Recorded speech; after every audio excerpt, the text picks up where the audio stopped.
Dear student, आज हम पढ़ने वाले हैं विलयन चैप्टर के अंदर परासरण, विसरण, परासरण दाब और अर्धपारगम झिल्ली को। इन्हें हम एक एक करके समझेंगे। आइए हम स्टार्ट करेंगे विसरण से।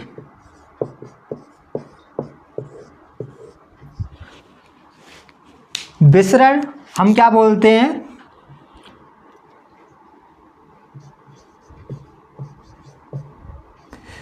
विलायक के अणुओं का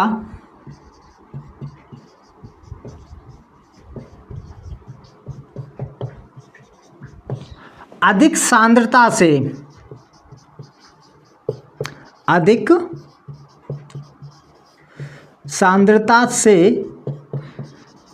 कम सांद्रता की ओर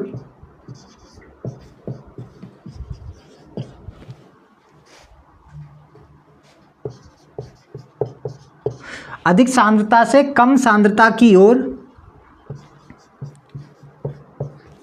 जाने की प्रक्रिया को विसरण कहते हैं। जाने की प्रक्रिया को क्या कहते हैं? हम विसरण कहते हैं। बात को समझना, क्या बोला जा रहा है। हम बोल रहे हैं कि विलायक के अणुओं का, यहाँ पर बात होगी विलायक के अणुओं की। किसकी बात होगी बेटा? याद रख लो इस शब्द को, बात होगी विलायक के अणुओं की। तो हम बोलें कि विलायक के अणुओं का अधिक सांद्रता से कम सांद्रता की ओर जाने की प्रक्रिया को हम क्या कहते हैं? विसरण कहते हैं। तो यहाँ पर जो विलायक के अणु होंगे वो अधिक सांद्रता से कम सांद्रता की ओर जाएंगे। तो आप ऐसे भी समझ सकते हैं शॉर्ट में विसरण को।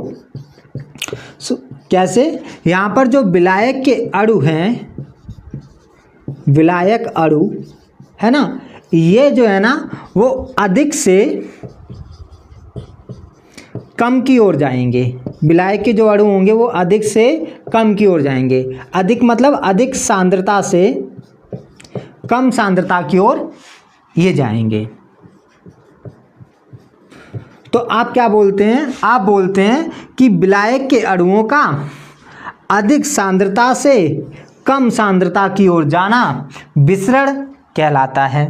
तो विसरण अपने आप में एक प्रक्रिया होती है। क्या होती है? प्रक्रिया, यानी एक काम होता है। और इसमें क्या काम होता है? इसमें विलायक के अणुओं का जाने का काम होता है कि भाई जाओ आप। तो विलायक के अणु कहाँ से कहाँ जाते हैं? तो विलायक के अणु अधिक सांद्रता से कम सांद्रता की ओर चले जाते हैं। इसे ही हम बोलते हैं विसरण। तो आप विसरण के लिए बोलते हैं कि विलायक के अणुओं का अधिक सांद्रता से कम सांद्रता की ओर जाने की प्रक्रिया को आप डायरेक्ट भी बोल सकते हैं कि अधिक सांद्रता से कम सांद्रता की ओर जाना विसरण कहलाता है। या ऐसे भी बोल सकते हैं कि अधिक सांद्रता से कम सांद्रता की ओर जाने की प्रक्रिया को हम विसरण कहते हैं। तो विसरण अपने आप में क्या है? एक प्रक्रिया, यानी एक काम। और इसमें क्या काम हो रहा है? इसमें विलायक के अणुओं को जाने का काम हो रहा है। यानी विलायक के अणु जा रहे हैं। कहाँ जा रहे हैं? अधिक सांद्रता से कम सांद्रता की ओर जा रहे हैं। इसी को हम बोलते हैं विसरण। अब बात आती है परासरण की। किसकी बात आती है बेटा? परासरण की। परासरण जो होता है हमारा, वो विसरण का उल्टा होता है। जो हमने विसरण पढ़ा यहाँ पर, इस विसरण का उल्टा क्या होता है? परासरण होता है। अब इसमें होता क्या है? जो विलायक के अणु है ना, विलायक के अणु जो हैं ये कम से अधिक की ओर जाएंगे। तो हम बोलते हैं कि विलायक के अणुओं का कम सांद्रता से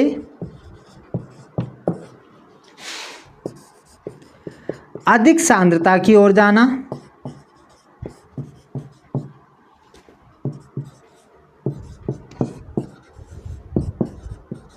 अधिक सांद्रता की ओर जाना क्या कहलाता है? परासरण कहलाता है। तो परासरण में क्या होता है? परासरण में क्या होता है कि जो विलायक के अणु होंगे वो हमारे कम सांद्रता से अधिक सांद्रता की ओर आएंगे। तो ये जो विलायक के अणु हैं ये कम सांद्रता से कहाँ आ रहे हैं, अधिक सांद्रता की ओर आ रहे हैं। तो विसरण का जस्ट उल्टा हो गया ना, इसमें विलायक के अणु कम सांद्रता से अधिक सांद्रता की ओर जाते हैं, इसी को हम क्या बोलते हैं, विसरण, परासरण। तो विसरण और परासरण दोनों समझ आ गए। विसरण का एक एग्जाम्पल देकर के हम समझा देते हैं आपको। जैसे मान लीजिए यहाँ पर हो क्या रहा है, यहाँ पर जो विलायक के अणु हैं वो अधिक सांद्रता से कम सांद्रता की ओर जा रहे हैं। अब आपने क्या किया, आपने चीनी का एक घोल बनाया गाढ़ा सा, जिसे हम बोल सकते हैं चीनी का संतृप्त विलयन। चीनी के एक घोल यानी चाशनी को जो आपने गाढ़ी रखी हुई है ना, उसे हम चीनी का संतृप्त विलयन बोलेंगे। तो इस चीनी की चाशनी है ना, गाढ़ी सी जो चीनी की चाशनी है, इसे हम संतृप्त विलयन बोलेंगे चीनी का। और इस चीनी के संतृप्त विलयन में आप अगर मान लीजिए अंगूर डालते हैं, तो अंगूर डालने पर क्या होगा, अंगूर सिकुड़ जाएगा। क्यों सिकुड़ जाएगा, क्योंकि अंगूर के अंदर जो पानी के अणु हैं, पानी के जो मॉलिक्यूल हैं, वाटर के जो मॉलिक्यूल हैं, वो आपके चीनी के उस घोल में चले जाएंगे। अब जब चीनी के घोल में चले जाएंगे तो फिर जो अंगूर होगा वो सिकुड़ जाएगा। अब चीनी के घोल के अंदर पानी के अणु जो पहले अंगूर के अंदर थे वो क्यों गए, तो वो जाते हैं हमारी विसरण प्रक्रिया के कारण। अब विसरण में क्या होता है कि जो विलायक के अणु होते हैं, विलायक के अणु मतलब जैसे कि पानी के अणु है ना, तो ये किधर जाते हैं हमारे, ये जाते हैं अधिक सांद्रता से कम सांद्रता की ओर। अब जो चीनी का घोल है वो अधिक सांद्रित है, और जो अंगूर के अंदर पानी था वो कम सांद्रित था, है ना। तो इस वजह से क्या होता है कि जो चीनी के अंदर में जो हमने अंगूर डाला हुआ है ना, चीनी के संतृप्त विलयन में, वहाँ पर क्या होगा, चीनी सिकुड़ जाएगा, है ना। तो ये हमारा क्या हो गया, ये हो गया हमारा विसरण का एक एग्जाम्पल। अब परासरण में क्या होता है, यहाँ पर विलायक के जो अणु होते हैं वो कम सांद्रता से अधिक सांद्रता की ओर जाते हैं, कम से अधिक की ओर। मतलब कि यहाँ पर क्या होगा, परासरण में ये पतले से गाढ़े की ओर जाएंगे। यहाँ पर क्या हो रहा था, विसरण के अंदर ये गाढ़े से पतले मतलब अधिक सांद्रता से कम सांद्रता की ओर जा रहे थे, ठीक है ना। अधिक सांद्रता से कहाँ जा रहे थे, कम सांद्रता की ओर जा रहे थे। और यहाँ पर क्या हो रहा है, यहाँ पर हमारा हो रहा है कि जो हमारे विलायक के अणु हैं वो कम सांद्रता से अधिक सांद्रता की ओर जाएंगे। अब जैसे कि मान लीजिए हमने क्या किया, हमने किशमिश लिया और किशमिश को हमने पानी के अंदर डाल दिया। पानी के अंदर डालने पर क्या होता है, पानी जो होगा किशमिश के अंदर चला जाएगा। अब किशमिश से गाढ़ा मीन्स अधिक सांद्रता वाला है, और पानी है कम सांद्रता का। तो यहाँ पर क्या होगा, यहाँ पर जो कम सांद्रता मतलब जो विलायक के अणु है वो कम से अधिक की ओर जा रहे हैं। किधर जा रहे हैं, कम से कम सांद्रता से अधिक सांद्रता की ओर जा रहे हैं। यहाँ पर क्या हो रहा था, यहाँ पर अधिक से कम की ओर जा रहे थे, अधिक से किधर जा रहे थे, कम की ओर जा रहे थे, ठीक है ना। क्यों, अंगूर अगर हम बात करें चीनी से कैसा है, चीनी से तो वैसे देखा जाए तो ज़्यादा गाढ़ा है, मीन्स मतलब चीनी का जो घोल है ना उससे ज़्यादा गाढ़ा है, तो इस वजह से। लेकिन जो अंगूर है उसके अंदर पानी के अणु हैं। अब पानी के जो अणु हैं वो किधर जा रहे हैं, वो अधिक से कम की ओर जा रहे हैं। बात पल्ले पड़ी या नहीं पड़ी, ठीक है ना। ओके, तो आपको विसरण और परासरण दोनों समझ आ गए होंगे, ठीक है। आगे जो हम बात करेंगे वो परासरण दाब की बात करेंगे। किसकी बात करेंगे, परासरण दाब की। एक बार इसे नोट डाउन कर लेना या शॉर्ट स्क्रीन इसका मतलब स्क्रीनशॉट ले लेना, बाकी हम आगे समझते हैं इसे हटा करके। अब हम बात कर लेते हैं परासरण दाब की। परासरण दाब की, परासरण दाब अपने आप में एक प्रेशर यानी दाब ही होता है। अब होता क्या है समझते हैं हम बोलते हैं कि विलयन पर लगाया गया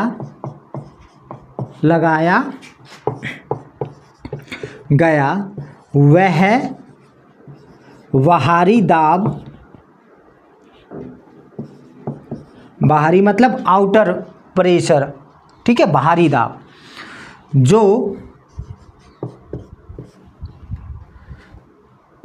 विलयन में से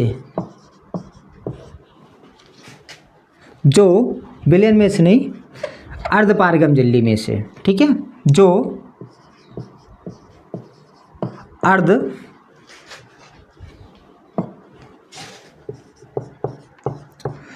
पारगम्य झिल्ली में से, अर्धपारगम झिल्ली में से विलेय के अणुओं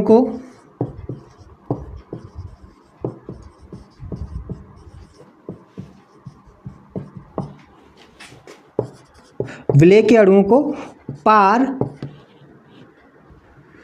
जाने देता है,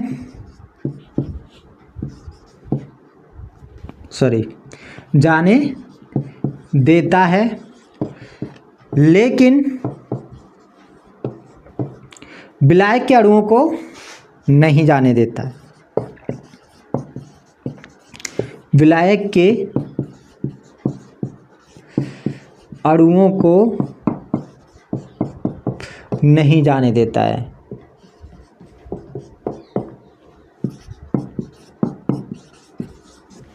उसे हम क्या बोलते हैं? पराशर दाब बोलते हैं। तो पराशर दाब क्या है? विलयन पर लगाया गया वह बाहरी दाब जो अर्धपारगम झिल्ली में से विलेय के अणुओं को पार जाने देता है, लेकिन विलायक के अणुओं को पार नहीं जाने देता है।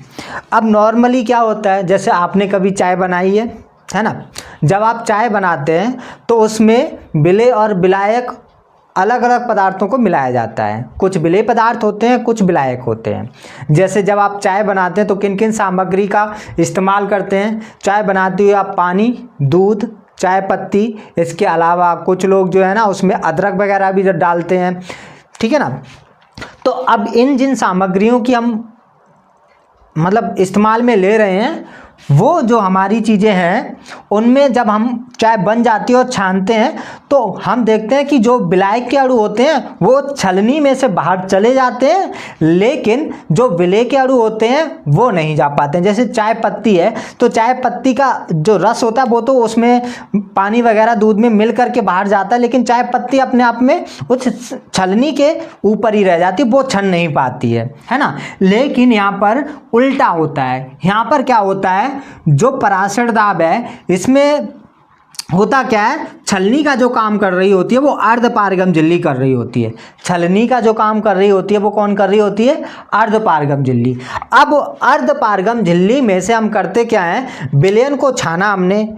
अब ये अर्धपारगम झिल्ली करती क्या है, विलेय के अणुओं को तो पार चले जाने देती है, लेकिन चाय पत्ती को छानते हैं तो वहाँ क्या हो रहा था, वहाँ विलायक के अणु पार जा रहे थे। जैसे कि पानी और दूध का जो मिक्सचर रह जाता है ना उसमें घुल मिल के, तो वो चाय जैसे हम चाय बोलते हैं वो तो बाहर जाती है, चाय पत्ती नहीं जाती है। तो चाय पत्ती विलेय हुआ और विलायक वो चाय हमारी जो बन गई है ना वो विलायक हुआ। लेकिन यहाँ पर क्या हो रहा है, यहाँ पर अर्धपारगम झिल्ली उल्टा कर रही है। वो विलेय के अणुओं को तो पार जाने देती है, लेकिन विलायक के अणुओं को पार नहीं जाने देती है। अब बस एक काम करना पड़ता है, हम अर्धपारगम झिल्ली पर बाहर से थोड़ा सा दाब लगाते हैं। अब जब बाहर से हम दाब लगाते हैं तो ये चीज़ें हमें देखने को मिलती हैं। तो वही डेफिनेशन के अंदर आपको बताया गया है। आप बोल रहे हैं कि विलयन पर लगाया गया वह बाहरी दाब। तो पराशर दाब आप कुछ शॉर्ट में ऐसे समझ सकते हैं, पराशर दाब को आप शॉर्ट में कैसे समझ सकते हैं कि ये बाहरी दाब होता है। क्या होता है? बाहरी दाब, है ना। इसे हटा देते हैं थोड़ा सा। ये बाहरी दाब होता है जो करता क्या है, जो अर्धपारगम झिल्ली जो है ना, इस अर्धपारगम झिल्ली में से जो विलेय के अणु हैं ये पार चले जाते हैं, लेकिन जो विलायक के अणु हैं वो पार नहीं जा पाते हैं। विलायक पार नहीं जा पाता है, इसे हम पराशर दाब कहते हैं। तो आप ऐसे बोल सकते हैं कि पराशर दाब अपने आप में एक बाहरी दाब होता है जो किसी विलयन पर लगाया जाता है, और अब जब ये किसी विलेन पर लगाया जाता है तो होता क्या है, विलेन के अंदर दो चीज़ें रहती हैं, एक विलेय और विलायक। तो अर्धपारगम झिल्ली में से विलेय के अणु तो पार हो जाते हैं, लेकिन विलायक के अणु पार नहीं हो पाते हैं। इसे हम क्या बोलते हैं, पराशर दाब कहते हैं। तो पराशर दाब आप शॉर्ट में ऐसे भी बता सकते हैं। एनी डाउट, बात समझ आई या नहीं आई? ठीक है ना। तो पराशर दाब में बाहरी दाब लगाते हैं, मतलब पराशर दाब में होता है क्या, विलेन के ऊपर बाहरी दाब लगाएंगे और वो अर्धपारगम झिल्ली ये छलनी की तरह होती है। अर्धपारगम झिल्ली क्या होती है, छलनी की तरह। अभी आगे हम बता देंगे। अर्धपारगम झिल्ली हमारी छलनी की तरह होती है ना। अब इस अर्धपारगम झिल्ली वाली छलनी में से होता क्या है, विलेय के अणु पार चले जाते हैं, लेकिन विलायक के अणु पार नहीं जा पाते हैं। लेकिन हमारी जो घर वाली छलनी होती है ना, उसमें हम कुछ उल्टा देखते हैं। हम देखते हैं कि उसमें विलायक के अणु पार जा रहे होते हैं, लेकिन विलेय के अणु पार नहीं जा रहे होते हैं। लेकिन अर्धपारगम झिल्ली में जस्ट इसका उल्टा हो जाता है। यहाँ विलायक के अणु पार नहीं जाएंगे, विलेय के अणु पार जाएंगे। इसी को हम पराशर दाब कहते हैं। तो पराशर दाब अपने आप में एक बाहरी दाब होता है, एक प्रेशर होता है जो अर्धपारगम झिल्ली में से क्या करता है, विलेय के अणु को पार जाने देता है, विलायक के अणु को पार नहीं जाने देता है। क्लियर है ना। अब यहीं पर हम आपको बता देते हैं अर्धपारगम झिल्ली क्या होती है। तो अर्धपारगम झिल्ली के लिए हम यहाँ शॉर्ट में बता देते हैं, थोड़ा सा ध्यान दे लेना, है ना, नोट कर लेना आप लोग। हम बोलते हैं वह झिल्ली है ना, जिसमें से विलेय के अणु पार हो जाते हैं, विलेय के अणु क्या होंगे, पार हो जाएंगे, और विलायक के अणु पार नहीं हो पाते हैं। तो यहाँ पर विलेय के अणु तो पार चले जाएंगे, लेकिन विलायक के अणु पार नहीं जाते हैं। उसे ही हम क्या बोलते हैं, अर्धपारगम झिल्ली बोलते हैं। अर्धपारगम झिल्ली का आप एग्जाम्पल ऐसे दे सकते हैं, जैसे कि हमारी अंडे की झिल्ली जो होती है ना, वो अर्धपारगम झिल्ली होती है। मतलब वहाँ पर क्या होता है, विलेय के अणु जो होंगे वो पार आ जा सकते हैं, लेकिन विलायक के अणु आर पार नहीं जाएंगे। ऐसे करके जो कोशिका भित्ति होती है वो भी सेम ऐसे ही अर्धपारगम झिल्ली की तरह काम करती है। या हमने कुछ आर्टिफिशियल झिल्ली भी बनाई, जैसे कॉपर फेरोसाइनाइड, है ना। कॉपर फेरोसाइनाइड भी हमारी अर्धपारगम झिल्ली की तरह काम करती है, और इसमें जो विलेय के अणु होते हैं वो पार चले जाते हैं, विलायक के अणु पार नहीं जाते हैं। ठीक है ना। तो अर्धपारगम झिल्ली भी समझ आ गई होगी, पराशर दाब भी आपको समझ आ गया होगा। पराशर दाब विलेन पर लगाया गया एक बाहरी दाब होता है, जो अर्धपारगम झिल्ली में से विलेय को पार चले जाने देता है, यानी विलेय के अणुओं को पार चले जाने देता है, विलायक के अणुओं को पार नहीं जाने देता है। उसे हम क्या बोलते हैं, पराशर दाब बोलते हैं। अब बात आती है अर्धपारगम झिल्ली की। तो अर्धपारगम झिल्ली इस प्रकार की झिल्लियां होती हैं जो विलेय के अणुओं को पार जाने देती हैं, विलायक के अणुओं को पार नहीं जाने देती हैं, वो अर्धपारगम झिल्ली होती हैं। एग्जाम्पल जैसे कॉपर फेरोसाइनाइड, ये हमारे द्वारा यानी मनुष्यों के द्वारा बनाई हुई झिल्ली है, अर्धपारगम झिल्ली है। इसके अलावा नेचर यानी प्रकृति द्वारा बनाई हुई झिल्लियाँ, जैसे अंडे की झिल्ली या फिर कोशिका भित्ति, ये हमारी नेचर यानी प्रकृति ने बनाई हुई है। तो आज के लिए हम इतना ही रखेंगे। अगर चीज़ें आपको समझ आई हैं तो आप इन्हें नोट डाउन करते हुए चलना, ठीक है ना। अगर आप चीज़ों को अच्छे से समझना चाहते हैं, याद रखना चाहते हैं, तो आपको नोटबुक बनानी पड़ेगी। क्यों, बिना नोटबुक की चीज़ें क्या होती हैं, दिमाग में आ गई लेकिन निकल जाती हैं। ये हमारे दिमाग का एक नॉर्मल सिस्टम होता है, यानी कि ये हमारा क्या, हर किसी का होता है कि हमने कुछ भी सुना, पढ़ा, देखा, कुछ भी किया है ना, वो कुछ टाइम के लिए तो दिमाग के अंदर रहेगा, और उसके बाद में अगर हम उसका इस्तेमाल नहीं करेंगे तो वो दिमाग से निकल जाएगा। क्योंकि दिमाग अपने ऊपर ज़्यादा लोड नहीं डालना चाहता है, और इस वजह से टाइम टू टाइम चीज़ों को दिमाग से बाहर फेंकता रहता है। जैसे हम अपने घर के अंदर होता है ना कि कचरे को इकट्ठा किया और बाहर फेंक दिया, ऐसी दिमाग जो भी चीज़ें उसके पास आती हैं, चीज़ों का मतलब जो भी जानकारी उसके पास आती है, वो भी ज़रूरत के हिसाब से चीज़ों को रखता है। बाकी उसे लगती है कि ज़रूरत नहीं है तो बाहर फेंक देगा। अब ज़रूरत कैसे पता चलेगी, वो ज़रूरत वो इस बात पे तय करता है कि कौन सी चीज़ का आप ज़्यादा इस्तेमाल कर रहे हैं, कौन सी चीज़ उसके रूटीन में बार बार आ रही है, उस चीज़ को वो याद कर लेगा। और जो चीज़ रूटीन में बार बार नहीं आएगी उसे वो कचरा समझ के बाहर फेंक देगा। उसे नहीं मतलब है कि वो आपके लिए इम्पोर्टेंट है या नहीं है, बस उसे मतलब है रूटीन से किससे मतलब है? रूटीन से, कि आप किस चीज़ को बार बार फॉलो कर रहे हैं। ऐसे करके रिवीजन भी हमारा रहता है ना, कि हम जिस चीज़ को बार बार रिवाइज करते हैं वो हमें याद बना रहता है, और जिस चीज़ को हम रिवाइज ना करें वो याद नहीं रहता है। तो यही कारण होता है, क्योंकि जिस चीज़ को हम बार बार रिवाइज करते हैं वो रूटीन में आ जाता है। अब रूटीन में आने की वजह से क्या होता है, वो याद बना रहता है और उसके बारे में हम बता पाते हैं, लिख पाते हैं एग्जाम के अंदर। लेकिन जो चीज़ हमने रिवाइज नहीं की होगी वो रूटीन में नहीं है और दिमाग उसे बाहर फेंक देगा। ये सिस्टम रहता है हमारे दिमाग का।